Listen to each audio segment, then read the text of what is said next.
पता नहीं था किसी को, जब फांसी लग गया तब पता आया कि भगत सिंह को तो फांसी लग गया। अब महात्मा गांधी कहे कि रे इरविनवा क्या किया है, तो भगत सिंह को जो गवाही दिया था ना, इनडायरेक्टली महात्मा गांधी भी चाहते थे कि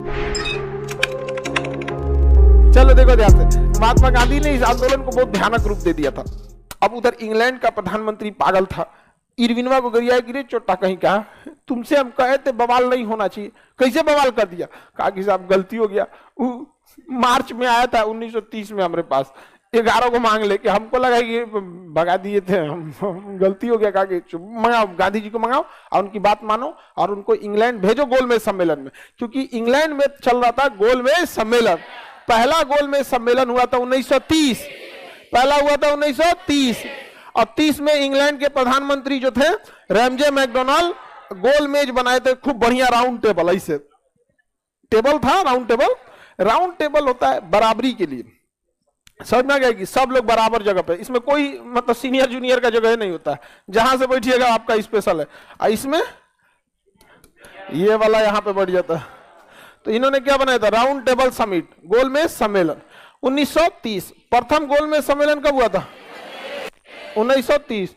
रैमजे मैकडोनाल्ड ने भव्य स्वागत का इंतजाम किया था, व्यवस्था किया था खाने पीने का, और पूरी इंग्लैंड में ढिढोरा पीटा था, देखो कैसे हम भारत की समस्या को 2 मिनट में सॉल्व करते हैं। अभी बुलाए हैं गांधी जी को, सब आएगा गांधी जी, कांग्रेस को भी बुलाए हैं, वहां गांधी और कांग्रेस के सिवा बड़ा कोई नेता ही नहीं है, हम 2 मिनट में निपटा देंगे। इधर 1930 में ये प्रथम गोलमेज सम्मेलन बुलाया है, इधर इंदिरा गांधी जी का मांग फेंक दिया, कभी ना मन तो गांधी जी 1930 में कौन चीज करके बैठे हैं, और उधर कौन चीज चल रहा है। सभी ने अवज्ञा आंदोलन का मुख्य उद्देश्य क्या था, एकदम प्रेम से आपकी बात को ठुकरा देंगे। यहाँ पे इंग्लैंड का प्रधानमंत्री इंतजार कर रहा था, अब आएंगे गांधी जी, अब आएगा कांग्रेस का कोई नहीं आया, इंतजार करते रह गया। रैमजे मैकडोनाल्ड चुपचाप रह गए। विपक्ष का नेता था वहां पे विंस्टन चर्चिल, का हो मैकडोनाल्ड, गुलाम देश भी वैल्यू न दे रहा है आपको। अब आप बताइए, मोदी जी अगर बुलाएं नेपाल के प्रधानमंत्री को, वो अबे ना करे, एयरपोर्टे पे टुकुर टुकुर देखते रह जाए, तो विपक्ष वाला कहेगा कि नहीं कहेगा, बहुत दिक्कत हो जाएगा यहाँ पे। बेचारा रैमजे मैकडोनाल्ड जो था वो बहुत शर्मिंदा हुआ कि उसका बात कोई नहीं माना गया। फोन किया किसको, इरविनवा को, कि देख इरविन चोट्टा, 1931 में द्वितीय गोलमेज सम्मेलन कर रहे हैं, इसमें इरविन नहीं आया तो तोरा हम बिरयानी, इसमें अगर गांधी नहीं आए तो इरविन तोर बिरयानी बनेगा इरविन बिरयानी। अब इरविन बेचारा टेंशन में आ गया, क्योंकि इरविन के अगर गांधी द्वितीय गोलमेज में नहीं गए रहते ना, इरविन को पक्का मैकडोनाल्ड आके गिर जाता, यहाँ पे दांते काट लेता, उसकी नौकरी चल जाती यहाँ पे। अच्छा, महात्मा गांधी को दिए थे कांग्रेस का कोई मत जाओ, कोई गया ही नहीं, उधर अंबेडकर साहब बस गए थे। कौन गए थे, अंबेडकर साहब, तेज बहादुर सब्रू भी थे, लेकिन बड़े नेता में कौन थे, अंबेडकर साहब, तो अकेले में क्या होगा। अब द्वितीय गोलमेज सम्मेलन आ गया 31 में। अब 1931 में, सितंबर 1931 में इसको रखा गया था, सितंबर 1931 में। कौन सा सम्मेलन, द्वितीय। अब इससे पहले ही इरविन जो था वो कहा कि गांधी जी देखिए ना, हम आपका मांग नहीं मांगे थे, इसमें गलती हो गया, हम एक काम करते हैं, आइए एक बार दोबारा विचार करते हैं, हमारा मती फिर गया था, हम आपकी बात ठुकरा दिए थे। तो गांधी और इरविन के बीच में दिल्ली में एक समझौता हुआ 5 मार्च 1931, 5 मार्च 1931। इसे कहा गया गांधी इरविन समझौता। ये बीपीएससी का क्वेश्चन है, 5 मार्च 1931। इसे हम दिल्ली पैक्ट कहते हैं, क्या कहते हैं, दिल्ली पैक्ट। इसी को हम कहते हैं गांधी इरविन समझौता, गांधी इरविन समझौता, गांधी इरविन समझौता। इस समझौते में गांधी जी अपर हैंड पे थे, क्योंकि गांधी जी को पता था। लेकिन हम ना आपको बता रहे हैं कि इरविन पर इतना दबाव था। अंग्रेज इतना बेवकूफ होगा क्या कि इरविन पर दबाव बता के किया होगा, नहीं करेगा आदमी। यहाँ पर यहाँ आदमी नॉर्मल बिजनेस करता है, कभी कभी किसी को जमीन खरीदना होता है तो उसको चाहिए, लेकिन कहता है मन ना है अब यहाँ पर, बाद में लेंगे, ताकि उसका भाव गिर जाए। अभी ना हम आपको पूरा बात बता दे रहे कि मैकडोनाल्ड का क्या क्या, क्योंकि बीती हुई घटना है, लेकिन जब चल रहा होगा तो आपको थोड़ी पता। अभी रूस का राष्ट्रपति पुतिन क्या चाहते हैं, ये हम लोग को खुल के थोड़े बताने वाला, समझ में आ रहा है कि नहीं आ रहा। तो गांधी इरविन समझौता हुआ। महात्मा गांधी ने शर्त रखा कि जितने भी कैदी हैं उन्हें क्या किया जाए, रिहा किया जाए। इरविनवा लिख दिया कि जितने भी राजनीतिक कैदी हैं उन्हें रिहा किया जाएगा। अब यहां वो खेल गया। इरविन ने कहा कि हम राजनीतिक कैदियों को रिहा कर देंगे, राजनीतिक कैदियों को रिहा कर देंगे, और आपको क्या करना पड़ेगा, सविनय अवज्ञा आंदोलन को कैंसिल करना पड़ेगा, फिलहाल के लिए कुछ देर के लिए सस्पेंड करना पड़ेगा, दोबारा भले मन चालू कर लीजिए, लेकिन आप चले जाइए द्वितीय गोलमेज सम्मेलन में। महात्मा गांधी रेडी हो गए कि द्वितीय गोलमेज सम्मेलन में हम जाएंगे। सविनय अवज्ञा आंदोलन को क्या कर दिया उन्होंने, स्थगित कर दिया। वहां पर लोग फिर कहें कि बहु फिर एक रद्द को फिर कर दिया। असहयोग आंदोलन को भी ऐसे ही किया, एकरो ऐसे ही कर दिया। आप क्या आदमी है यार ये। महात्मा गांधी के प्रति लोगों का विचार थोड़ा डगमगाने लगा, लेकिन कहें लोग कि कोई बात नहीं, महात्मा गांधी ने सस्पेंड किया तो क्या हो गया, कैदियों को तो रिहा कर देंगे। कैदी रिहा होने की जगह पे भगत सिंह को फांसी लगा दिया गया। पता नहीं था किसी को, जब फांसी लग गया तब पता आया कि भगत सिंह को तो फांसी लग गया। तब महात्मा गांधी कहे कि रे इरविनवा क्या किया है तुम कैसे फांसी दे दिया। तो कहा कि हम तो बोला था कि राजनीतिक कैदियों को छोड़ देंगे, जितना धरना अनशन हेन तेन में बैठा था सबको छोड़ दिए। भगत सिंह जो थे ये तो आपराधिक में थे, क्या थे, आपराधिक में थे। अभी टेंशन नहीं लीजिएगा, भगत सिंह को जो गवाही दिया था ना, गवाही दिया था जो भगत सिंह के खिलाफ, उसको एगो बिहारी गोली मार दिया। अभी आगे पढ़ेंगे आप लोग को यहाँ पर, ठीक है। वही गवाही दिया था, क्योंकि भगत सिंह के खिलाफ कोई सबूत नहीं था, सांडस की हत्या का कोई सबूत नहीं था। वही खड़ा होगा, हम ही देखे थे, यही मारा था, यही। भगत सिंह को फांसी दे दिया गया। समझ आ गया कि नहीं। खुद के खिलाफ आप गवाही नहीं दे सकते, तुम लोग अपने घरे का कानून पढ़ देता है। आप किसी को भी खुद के खिलाफ गवाही दिला के उसे सजा नहीं सुना सकते। समझ में आ रहा है कि नहीं आ रहा है। तो उसने कहा दिया यही मारे थे। तो बिहारी एगो देख लिया था कोर्ट में, कागी रुक तोरा बतई तो ओके बुलाया बिहार में, आओ लिट्टी चोखा खिलो तो बेतिया में, मोतिहारी है ना जगह, चंपारण, बेतिया में गन्ना के खेत में गोली मार दी। आके भगत सिंह के खिलाफ गवाही देता है आप। तो ऐसा बहुत हुआ है। तो भगत सिंह को क्या लग गई, फांसी। हालांकि भगत सिंह को जब फांसी दिया गया तो जो जज थे उन जजों में एक आगा हैदर भी थे। क्या नाम था, आगा हैदर। आगा हैदर ने तो पूरा अपना फैसला लिखा है भगत सिंह के फेवर में, समझ में आया कि नहीं। लेकिन जजों को फांसी देना ही था। एक बात समझिए, 1931 में लगी थी फांसी किसको, भगत सिंह। गांधी इरविन समझौते के बाद मार्च में भी फांसी लगी थी उनको, 23 मार्च को।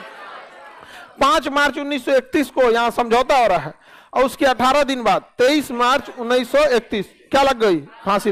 हालांकि 14 फरवरी को सजा सुनाया गया था, लेकिन गांधी इरविन समझौते के बाद ऐसा लग रहा था कि माफ हो जाएगा सजा, लेकिन माफ नहीं हुआ यहाँ पर। अच्छा ये बताइए, 1931 में सरदार पटेल भी बहुत बड़े जज वकील थे, और 1931 में कांग्रेस उन्हीं के हाथ में थी। 1931 का लाहौर कराची अधिवेशन सरदार पटेल थे। सरदार पटेल भी तो बहुत बड़े वकील थे। मोतीलाल नेहरू बहुत बड़का वकील थे, जवाहरलाल नेहरू बहुत बड़े वकील थे, जिन्ना बहुत बड़े वकील थे। आप गांधी को अकेले जिम्मेदार तब ठहराइएगा। हाँ, इसलिए कि उस समय गांधी के पास पावर इस बात का था कि इरविन उनकी बात मान लेता, इरविन उनकी बात मान लेता। हालांकि इरविन बात मान लिया था। आप इस चीज को भी समझिए। आप अगर गांधी को देखिए, नो डाउट यहाँ गांधी को, हम लोगों से अगर ऐसी गलती हो जाए कि अपराधियों को छोड़ने की जगह अगर कोई लिख दे कि राजनीतिक अपराधियों को छोड़ा जाता है, तो हम लोग ऐसा गलती कर सकते। एक वकील ऐसा गलती करेगा, वकील का काम होता है यही सब चीज पकड़ना, और भी गांधी ऐसा वकील गलती करे। रियलिटी में गांधी जी हिंसात्मक चीजों को ज्यादा पसंद नहीं करते थे, लेकिन किसी चीज को पसंद न करना इसका मतलब ये नहीं होता है कि उससे नफरत करना। समझ में आ गया कि नहीं आ गया। आपको अगर देखिएगा कोई चीज अगर नहीं पसंद है तो इसका मतलब नहीं कि आप उसका विरोध करते हैं। दो तरह के लोग मिलेंगे। कोई आप देखिएगा ऐसे भी ना, एक आदमी कोई होगा जो शाकाहारी होगा, लेकिन उसको मांसाहारी से विरोध नहीं है, आप उसके बगलों में खा लीजिएगा तो उसको कोई दिक्कत नहीं, कहेगा हम नहीं खाते। ऐसा होगा सब नहीं खाएगा, बगलिया में खा लेगा, 4 को सुनाएगा ये खा रहे हो, मर जाओगे, कैंसर हो जाएगा, फेफड़ा खराब होगा, लीवर खराब होगा, पाप पड़ेगा, कोई फूट जाएगा, पिछले जन्म में सियार पैदा हो गया, यही होगा। समझ में आ गया कि नहीं आएगा। इतना ज्ञान देगा जैसे लगेगा उम्र पे नहीं करेगा। 2 टाइप के लोग होते हैं यहाँ पे। तो वैसे महात्मा गांधी को हिंसा पसंद नहीं थी, लेकिन इनडायरेक्टली महात्मा गांधी भी चाहते थे कि हिंसा होती रहे ताकि अंग्रेज उनके पास आके आराम से बात करे। इसलिए महात्मा गांधी जी ने ऐसा नहीं था करो या मरो, हिंसात्मक नारा नहीं है। ये कौन सा हिंसा वाला, अहिंसा का है। लेकिन भगत सिंह को फांसी देना था अंग्रेजों को, तो फांसी उन्होंने दे दिया। क्योंकि अगर किसी हिंसात्मक चीज को, आप ही बताइए, आप जाके जापान पे कब्जा कर लीजिए या पाकिस्तान पे कब्जा कर लीजिए, आप जापान पे क्या बोलेंगे भाई, हम लोग का दोस्त है, आप जाके पाकिस्तान पे कब्जा कर लीजिए, ठीक है, समझिए, और वहां कोई आदमी एकदम खतरनाक काम करेगा, गोली उली मार देगा एकदम खतरनाक, जब भगत सिंह ने कैसे मारा, बम उड़ा दिए, असेंबली उड़ा दिए, संसद भवन और उड़ा दिया, क्या आप उसको सजा दीजिएगा या माफ कीजिएगा? क्योंकि अगर गुलाम बना के रखना है तो सजा बहुत भयानक देना पड़ता है। तो अंग्रेज फुल टू रेडी थे कि इनको तो हमको सजा देना है। अभी आप टेंशन क्या ले रहे हैं, गांधी जी को मारने का प्लान था और गांधी जी लगभग मार दिए थे सब, महात्मा गांधी को लगभग मार चुका था सब महात्मा गांधी। महात्मा गांधी भाग गए यहाँ पे। तो महात्मा गांधी से पहले अंग्रेजों ने क्या सस्पेंड कराया, सविनय अवज्ञा आंदोलन, सब जगह हल्ला हो गया। महात्मा गांधी ने कह दिया मैंने कैदियों की रिहाई की भी बात कर दी है, सब लोग गांधी जी की खुश हो गए। यहाँ पे सरोजिनी नायडू इतनी खुश हो गई, इरविन से इतनी खुश हुई कि इरविन को कह दिया कि भारत में एक महात्मा नहीं है, दो महात्मा है। एक महात्मा गांधी को चंपारण सत्याग्रह के बाद गांधी जी को महात्मा की उपाधि मिली गई थी, तो उन्होंने इतना खुश हो गई कि ऐसा वायसराय होना चाहिए। उन्होंने क्या कहा, दो महात्मा, क्या कहा, दो महात्मा। तो बताइए, हम लोग तो इतिहास पढ़ रहे हैं ना, जो वहां था उस आंदोलन में, जो उस समझौता में था, वो इरविन से इतना अच्छा से प्रभावित हो गया कि लगता है कि ये छोड़ देगा। क्या आपको लगता है कि अगर पता रहता है कि इरविन भगत सिंह को फांसी देने वाला है तो सरोजिनी नायडू दो महात्मा कहती? नहीं कहते। इट मीन्स अंग्रेज के डबल फेस होते हैं, वो डबल फेस होते हैं। आप एक चीज लिख के रख लीजिएगा कि यूरोप वाले और अंग्रेज, अमेरिका कभी भी पाकिस्तान का साथ देंगे सब, कभी भी, चाहे वो कितना आतंकवाद फैला दे, क्योंकि उनको पता है कि उनका बाप जिंदा है भारत, उनको टक्कर देने वाला यही है। समझ में आ गया कि नहीं आ गया? क्योंकि उनकी जब उनका समय था तो उन्होंने राज किया था। समझ में आ गया कि नहीं आ गया? लेकिन अब पूरी दुनिया में डोमिनेट करेगा कौन? भारत। इसलिए डायरेक्ट तो भारत से लड़ नहीं सकते, तो किससे कहेंगे? पाकिस्तान से। तुम टॉर्चर करो, तुम टॉर्चर करते रहो। यहाँ पे इन लोग की दोहरी नीति होती है, एकदम इन लोगों से सोच समझ के रहना चाहिए। समझ में आया कि नहीं आ गया?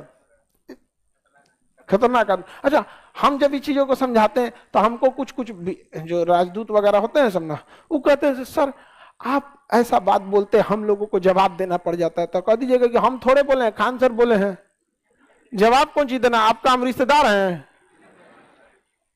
हलदार। अरे भाई, आप म्याऊं म्याऊं करके जवाब देंगे? हमको पढ़ाना है, पूरे देश के लोगों का माइंडसेट हमको सेट करना है कि आप किसके प्रति हैं, किसके प्रति नहीं हैं। आप अपना काम कीजिए, हम सिखाने आए हैं कि आप अपने ऑफिस में बैठ के क्या कर रहे हैं। आप हमारे क्लासरूम में झांक लेते हैं, हम क्या पढ़ा रहे हैं। समझ में आया कि नहीं गया? हमारा काम है देश बदलना। आपको एगो डिपार्टमेंट दिख रहा है, हमको पूरा देश दिख रहा है, अंतर होता है। किसी को आगे बढ़िए, किसी को कोई दिक्कत नहीं है? देखो सर, अभी तक गोडसे नहीं आया, वो इंतजार कर रहा है गोडसे का इंतजार कर रहा है गोडसे का।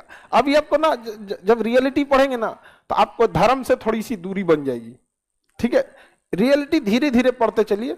1948 आने दीजिए, आते आते आपको ना धर्म से थोड़ा सा लगेगा यार, ये तो धर्म वरम कुछ खास चीज नहीं है, थोड़ा सा पीछे हट जाना चाहिए। आराम से भी समझते चलिए। यहां तो समझ में आ गया। अब महात्मा गांधी फांसी दे दिया गया। उसके 4 महीना बाद, 5 महीना बाद, सितंबर 1931, अब महात्मा गांधी तो सस्पेंड कर चुके थे सविनय अवज्ञा आंदोलन। अब भगत सिंह को फांसी लग चुकी थी। अब महात्मा गांधी कोने मुंह से करते कि दोबारा आंदोलन चालू करो, लोग गरिया देते महात्मा गांधी को। अब महात्मा गांधी को उस समय अंग्रेजों ने सेफ्टी दिया था, पुलिस गार्ड। सोचिए महात्मा गांधी का कितना विरोध हुआ था कि महात्मा गांधी को गार्ड देना पड़ा था कि अरे भैया भगत सिंह के गुस्सा इन पे मत उतार दो। समझ में? क्योंकि भगत सिंह को फांसी दी गई थी अंग्रेजों की वजह से। अब गुस्सा अगर गांधी जी पे उतर जाता तो गांधी जी की का गुस्सा उतार देता सब अंग्रेजों पे कि ये सब के पीछे यही है, सब यही सब, मारो ही नहीं सबको यहाँ पर। तो अंग्रेज जी सब चाहते नहीं थे सब। क्यों? क्योंकि द्वितीय विश्व युद्ध के बादल मंडरा रहे थे। ऐसे भारत वालों को तो उन्होंने कभी ध्यान ही नहीं दिया। उनको कहा यार इनको तो कभी देख लेंगे हम लोग। समझ आए कि नहीं? द्वितीय विश्व युद्ध बहुत बड़ा कारण बना हम लोग के आजादी में, बहुत बड़ा द्वितीय विश्व युद्ध वहां पर। तो अंग्रेजों ने, हम महात्मा गांधी कहाँ गए? द्वितीय गोलमेज सम्मेलन में इंग्लैंड गए। द्वितीय गोलमेज सम्मेलन में कहाँ पहुंचे? इंग्लैंड। यहां अंग्रेजों का असली खेल चालू हुआ। फर्स्ट गोल मैच कब हुआ था? फर्स्ट गोल मैच, क्या इसमें कांग्रेस का कोई गया? द्वितीय गोल मैच कब हुआ? 1931 सितंबर 1931। इसमें महात्मा गांधी गए थे। 7 सितंबर 1931। देखिए 100 से 7, 100 से सितंबर, और एस राजपूताना नामक जहाज से गए थे। एस राजपूताना नाम से। देखिए एस से होता है 7, एस से होता है सितंबर, और एस से होता है एस राजपूताना नामक जहाज से गए थे महात्मा गांधी।